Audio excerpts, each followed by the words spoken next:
తెలంగాణలో ప్రత్యేకంగా tank desilting and ground water recharge కి బాగా ఉపయోగపడుతుంది. ఇక్కడ ఉన్న కండిషన్స్ బట్టి తెలంగాణ ప్రాంతంలో ఇక్కడ వ్యవసాయం బ్రహ్మాండంగా కొనసాగుతుంది. అనేక జిల్లాలలో బెటర్ ఇరిగేషన్, చిన్న ప్రత్యేకంగా సన్నకారు రైతులకి మంచి ఇరిగేషన్ ఫెసిలిటీ పెరిగే అవకాశం ఉంది. అన్ఎంప్లాయ్మెంట్ పెరుగుతుంది. ఇదేమి రాష్ట్రంలో జాబ్ నోటిఫికేషన్ ఎన్నేళ్ళు అయినాయా? More than 10 years.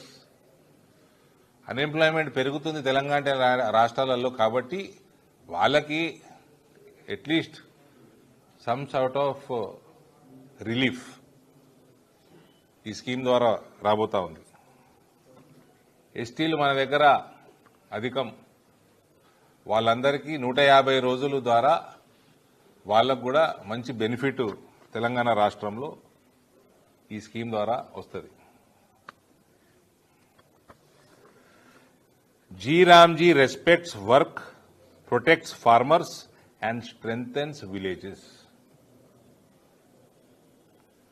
మంచి పని చేయడం ద్వారా రైతులను కూడా 60 రోజులు వాళ్ళకు కూడా ఇబ్బందులు కలగకుండా గ్రామాన్ని డెవలప్ చేసే విధంగా ఈ G-Ramji కొత్త స్కీమ్ అయితే ప్రవేశపెట్టిందో కేంద్ర ప్రభుత్వం, దీన్ని మనం అందరం స్వాగతించాలి తప్ప పనికిమాలిన రాజకీయాలు చేయకూడదు అని రేవంత్ రెడ్డికి మనస్ఫూర్తిగా రిక్వెస్ట్ చేస్తా ఉన్నా. ఏదో యుద్ధం చేస్తారట మోదీ. నువ్వు యుద్ధం చేయాలనే ఉంటుంది. నాకు యుద్ధం చేసిన వాళ్ళందరూ నాశనం అవుతారు మోదీతోటి. నువ్వు కూడా నాశనం కావాలి, నీ పార్టీ కూడా నాశనం కావాలి.